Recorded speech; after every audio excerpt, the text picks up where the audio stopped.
KEKU hai ba do ma'am ngasi di KEKU pur lai ko ai khoi viewer ma'am ju yam kui ngai bi re do khoi ju pai te do ne phone ai di phone je khara yamaga namge member ju yam namge na ngai na bai ni ado phone loimuk su budi ngam gidre tere ni pan budi ai tawre aduga aduna ya na ba nam re ko ado video jam sang ani video jam sang ni part 1 2 ina khaidok chara ge hai footage ma'am do pung mangai na sang phone ju sape di to da dum chu yam ngai tre blur pa chale phone dum yang le bi duna kitang tap part 2 dum kitang hai di tap na tap thara tawrage na dugi dumai ai wan chan thado ge ko do phare ma'am yeng ho jala je keno ai mamang gi video comment gap ta la handra nei pai di thar ki video go do kai di comment han jang ba KEKU sana ron dum hai pa sana ta be do kha tar bani khang ba gi ko chak tam ne phare ma'am ho jala ge video je khoi ju effort si dum yam wan thada gi mina video ji skip to do bi yeng biro like su tok san biro mo comment ju pisala mo no singaga la yan Kaya sa pari nagi na mo rin nagi.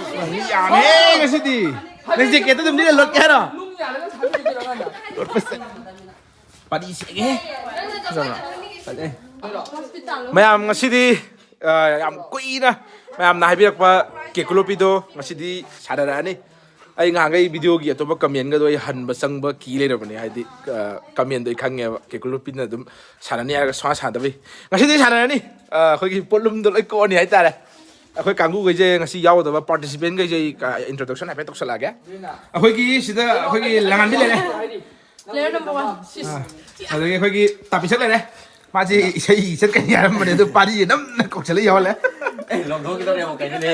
pari le le khoi tao te got le le sel le le khoi sel le le KEKU specialist ni.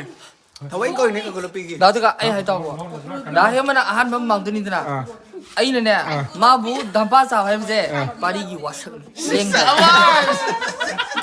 pari gi wasak da khoi gi nau le le nau di ke no rozia bema di sanju duga chewa Kagam giro itao. pare aja ora ge nang asbi ju ni imban de lam lai ni no game yaw chen ko bo ge Thora ge se hiding skill da. ai de skill ge Location tu si manung ke asom ngang malam ya. akoi x slide dok slide taw dre manung jida. khoi je si je es lai do sa ya to na rose course to jai da bane ba adu to dre To le manung di jang ya de ko. adu ma'am lord pa je khoi gi si manung je no na ni ko si gi manung da adu ga hem na thi ba sina ma si ma pa ne thi ba sa khani adu ko na si gi school gi manung je lo na ni Kai gumba mai mi je mem khang de so te ko hai ro ko.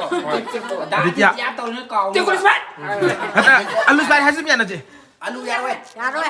No. okay oh alu ha pro ma'am adu e kamu ha da la ga nu so da Adu dia ai na ahan mamang du ni na ai kano tawra ge. Kare. 100 adu ni hai tu je. 100 to 10 male ai hara ge se. Ai masing thi roi ba ko ai no ji si hek thok ki bidagi na ai minute ani du dum changa ge ba. Minute ani jeno lopam thok ko la mo ba. Yare minute ani. Ai minute ani ai chale ko. Ai masing ai thi ba ho ra minute ani ni ko. Lo. Moi je Lord ba de ngai dau di ma le si game je. Minute ani hai ba ne ba. Anda khujik ta gi na thi ba ho ra ge. Yam ngan na di thi ra roi ge. Minute se chat pa ji do na sum yeng ase. Aduga changa ge. Minute ani ha ki bu Lord chele. Ya ho lo pa da ke ko le ke do. Chi su le.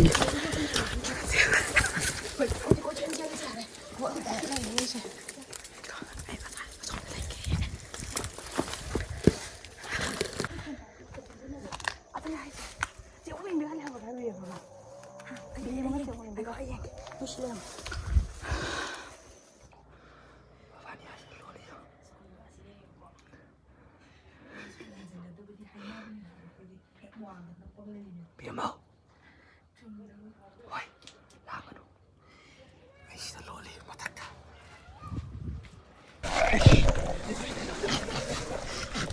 Ai chang nào có tàu này này. Để con nó cuốn ta. Spike hầu rồi kìa.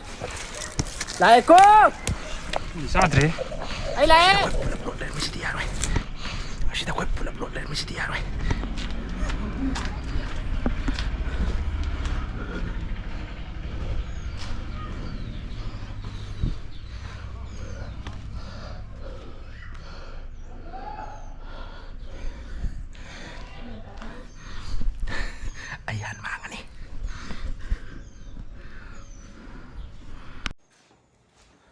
Sai anakpadadi amtadi leiramdawdi mande.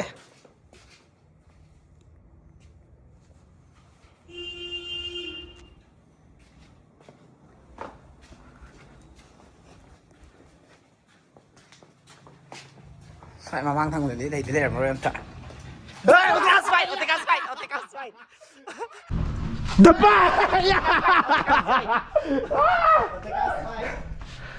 Dapa.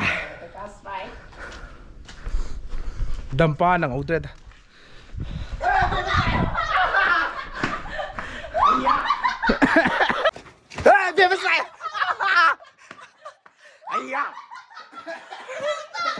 Adudi, ako, yare. Adudi ay amuka. Salage. Os. Yare. Only 1 minute. Os. Dampa pong. Otega pong kare. Hey, kailangan sa pong kare. Musa. Lag bro. Ada pong na kare. Hey, hai ba nang hầu đâu à? Vì mà sai lỗi lắm mà đi sai. Sai ba nang hầu đi. Mình đi đó mà muốn ngày rồi kìa.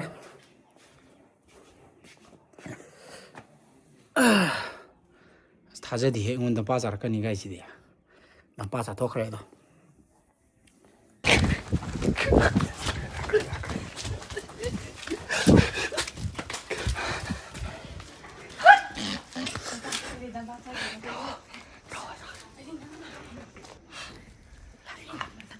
아무도 어디 가도 뽕이네. 한다 뭐 얘가게 한 먹이 바자 그래. 기타 cũng nào hôm sinh đấy rồi rồi again reject tàu cái gì cũng không gì cả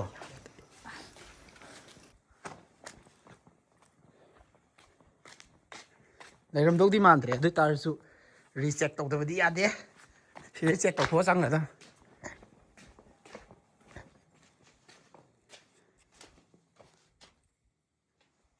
thực tiễn lose by 3 rồi không chết xoay Kau cefong ya? Adega, kada lagi. Aku jadi kupong dulu sih. Kau cuma mangtar ya? Matang di sini. Tidak ada matang.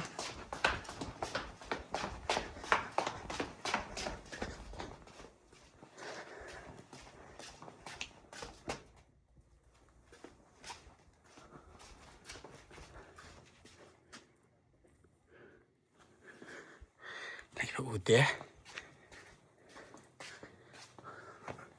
Udah kita orang kau ada jalan. Kau ni lewat dah. Take out fight. Take out fight. 야, 소무장 아니 강남 씨. Take out fight. Take out fight. Ada di out there. Domino's fight. Domino's fight. Ada di out there. Domino's fight. Domino's fight. Aslo ini.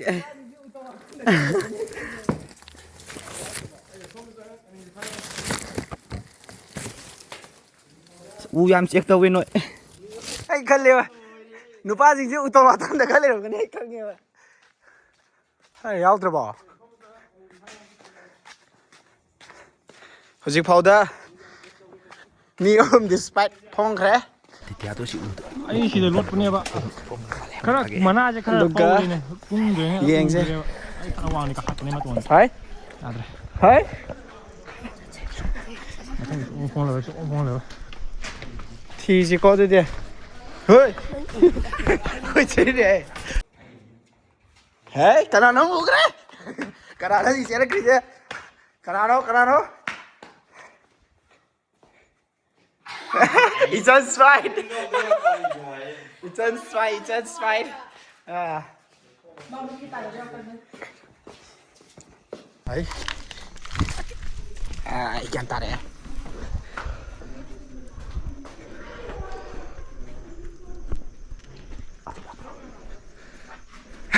Pari ke me laka. Pari ke me ko tu ho ge ko. Kedi ngana ko te ka ka. Hush kita ngai la mami je.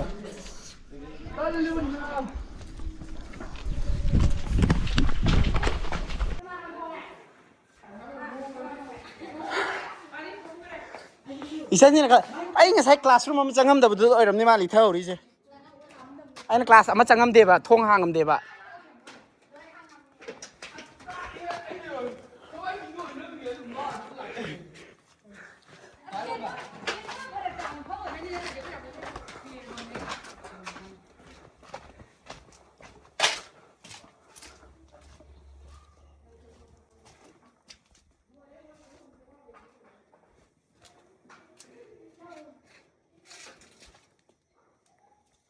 어떻게 가가 나오고 지금 갔다 있다 로드 커봐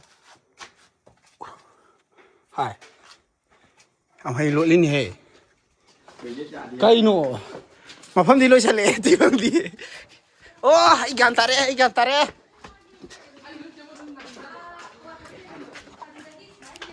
아이 로드팜 강바오래 시룸제 항암드리브라 마시 항드리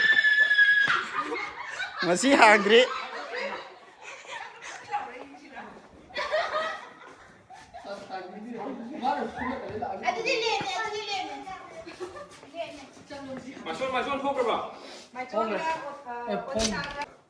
humwali, moy humwali. 그래 뭐야 훔라 아니 갔다 갔다 Ote kasway. 땡게 어때 가스바이 아 진짜 나가 아니라 그 사람 루멀리네. 스파이더 뭐 너 사람 빠버리면 가만히 하나 보기 봐. 와가 또. 너네 전화가 지금 방문에 하이 누피 ini jam hai na lo lini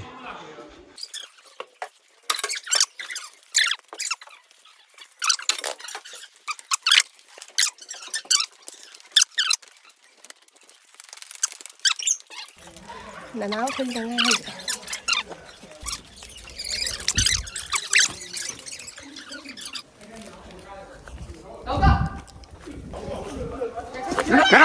no outside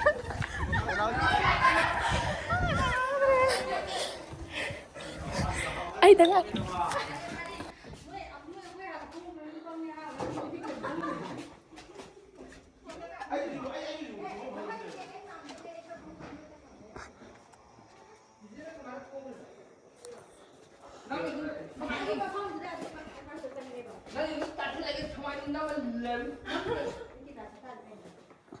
hai sini bidi pa lo li he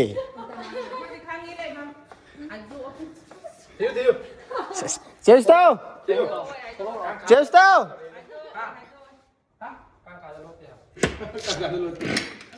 시자 너 떠올래라 아 시름 지금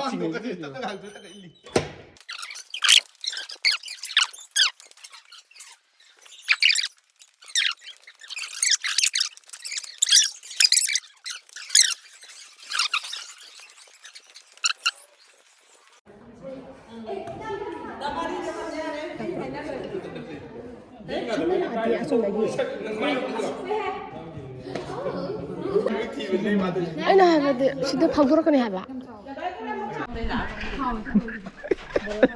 원답 대행이 봐.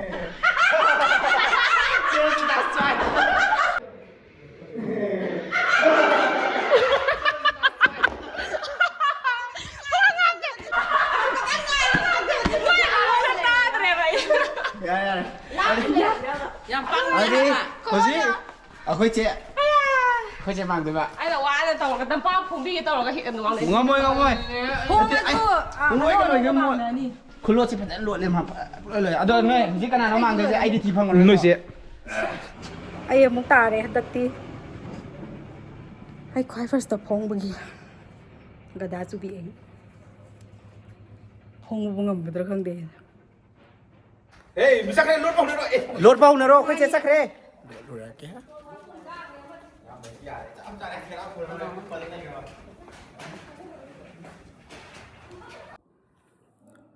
อะคุย ꯑꯩꯈꯣꯏ ꯆꯦ ꯗꯝꯄꯥ ꯆꯥꯕ ꯉꯝꯕ꯭ꯔꯥ ꯌꯦꯡꯒꯦ ꯆꯠꯄꯜꯂꯨꯏ ꯆꯠꯊꯛ ꯎꯏꯌꯦꯕ ꯑꯦ ꯈꯨꯠ ꯑꯗꯨꯃꯥꯏꯅ ꯇꯧꯔꯗꯤ ꯎꯔꯦ ꯏꯌꯥꯝꯕꯗ ꯎꯔꯦ ꯚꯥꯞ ꯑꯣꯏꯔꯦ ꯀꯥꯏꯗꯅꯣ ꯑꯩꯈꯣꯏ ꯂꯨꯠꯂꯨꯗꯣꯏꯁꯤꯕꯣ ꯑꯣꯖꯥ ꯄꯥꯔꯤ ꯑꯣꯖꯥ ꯇꯥꯟꯖꯥꯁꯤꯗ ꯕꯣꯜ ꯈꯨꯠ ꯂꯩ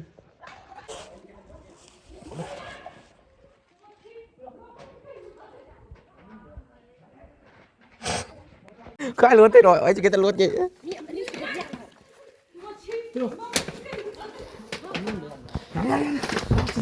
ꯑꯣꯖꯥ ꯑꯩꯁꯨ ꯂꯥꯛꯀꯦ ꯁꯤ ꯂꯣꯠꯐꯝ ꯑꯃ ꯂꯩꯇꯕꯁꯦ ꯁꯤ ꯋꯥ ꯂꯝꯕꯤ ꯑꯃꯨꯛ ꯃꯥꯡꯕ ꯆꯠꯈ꯭ꯔꯦ ꯑꯩꯈꯣꯏ ꯂꯣꯠꯅꯔꯤꯁꯤꯗ ꯐꯔꯦ ꯐꯩꯅ ꯃꯥꯕꯅꯤꯅꯦ ꯐꯩꯅ ꯃꯥ ꯌꯨꯡ ꯅꯝ ꯂꯩꯔꯝꯃꯤ ꯃꯣꯏ ꯀꯥꯡꯕꯨꯁꯦ ꯁꯤꯗ ꯕꯦꯝꯃꯒ ꯑꯩꯈꯣꯏ ꯁꯤꯗ ꯂꯣꯠꯂꯦ ꯑꯆꯤꯟꯗ ꯂꯣꯜꯂꯦ ꯁꯤꯗ ꯂꯣꯜꯂꯒꯦ ꯅꯦꯆꯟꯒꯤ ꯅꯦꯆꯟ ꯃꯥꯡꯕꯩ ꯇꯔꯟ ꯍꯧꯖꯤꯛ ꯑꯩꯈꯣꯏ ꯁꯤꯗ ꯂꯣꯠꯂꯦ ꯅꯦꯆꯟ ꯃꯥꯅꯤ ꯑꯩꯈꯣꯏ ꯑꯃꯨꯛ ꯑꯗ ꯂꯩꯔꯦ ꯁꯛꯁꯤ ꯀꯔꯤꯅꯣ ꯃꯥꯜꯂꯦ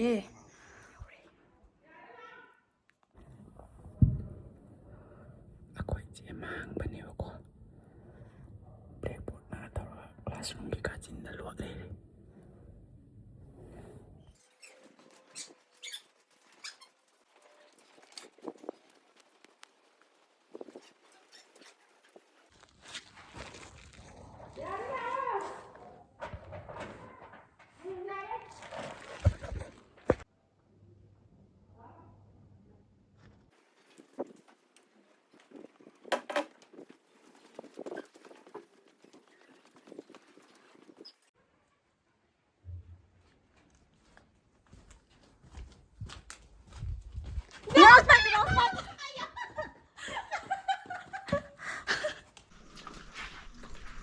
ꯆꯠꯅꯤꯡꯗꯦ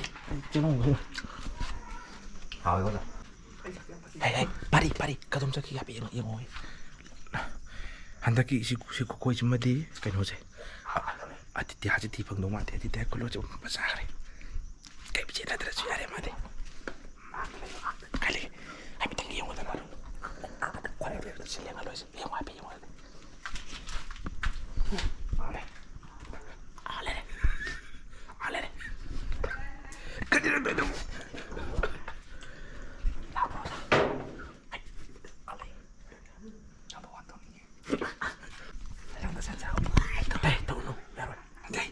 ꯃꯤ ꯌꯥꯝ ꯗꯔꯀꯥꯔ ꯇꯧꯒꯗꯕꯅꯤ ꯑꯗꯨꯗꯤ ꯌꯥꯔꯣꯏ ꯑꯗꯨꯗꯤ ꯀꯣꯏꯆꯦꯟ ꯆꯦꯟꯅꯅꯤ ꯆꯦꯟꯕ ꯉꯝꯗꯦ ꯉꯥꯎ ꯑꯣꯏꯔꯗꯤ ꯌꯥꯕꯗꯨꯗ ꯑꯩ ꯇꯧꯔꯣꯏꯀꯣ ꯅꯪ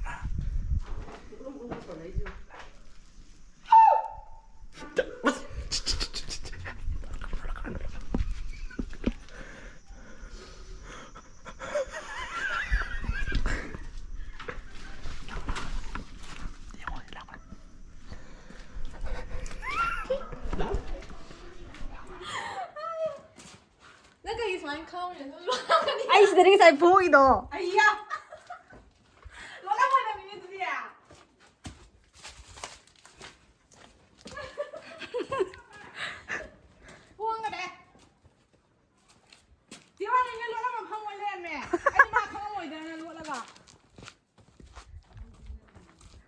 ꯃꯣꯏ ꯅꯨꯄꯥꯈꯩꯗꯤ ꯎꯗꯁꯨ ꯌꯥꯝ ꯇꯣꯡꯒꯟꯕꯅꯦ ꯍꯟꯗꯛꯇꯤ ꯇꯣꯡꯉꯝꯗꯣꯏꯗꯤ ꯃꯥꯟꯗꯦ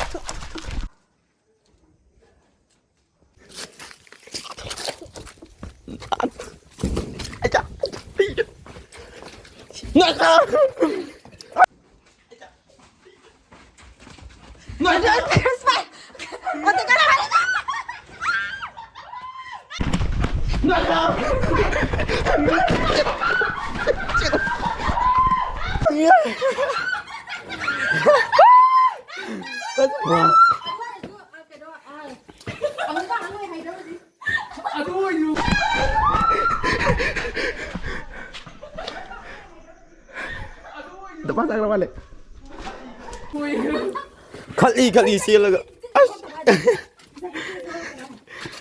이상하는 폰에 떠오르면은 아이나 난 박자래 하고 또 돌려.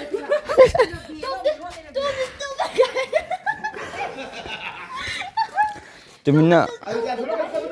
거기 폰에 가자. 담바사. 아들 이제 들 남기 자가 좀 내려 왜 아니 봐. 나 내미나 시들 나이 하이도 뭐 주제적인 게 돌아가니까. 담바사는 뭐 손다 막 건딱 이거. 더러 그래도 좀 방으로서. 뭐좀 강한 만이가 그냥 지금 안 이제 뭐좀 다른 만이 따도 이제 좀 야습해 봤대. 파이팅 하자 래 이제. ဘယ်လိုတောက်လဲနေဟိုက်ပသက်တော့မပတ်ကြဘူးအလုံးဘာပဲတောက်နေဟိုက်ဒီတက်တဲ့ပုံတော့ကောနာရဲတာအောင်မမ 아이 파리는 좀 망 버서 그래. 파리는 좀 망비라기에나 마나 망 버서 그래. 아이나 지금 망해 로이는 폰을 해는 지금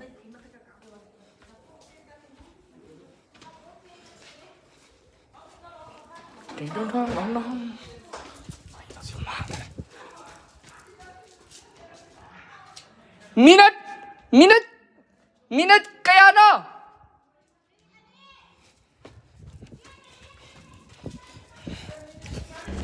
मैं पार्ट टू याम थुना थादोरना होनारकेको हजिक पारी ना मांग बसखरे पारी मा काना काना मरी मरी मा के दुसु मियंगसे ai upai amne tawne ko mitche yam nuaitre blur pasale phana gi video mam jawi phone se edit tawdu su am chappa ba aduna mam wa jo wana kitang ngai se duga part 2 do yam thuna di thadroke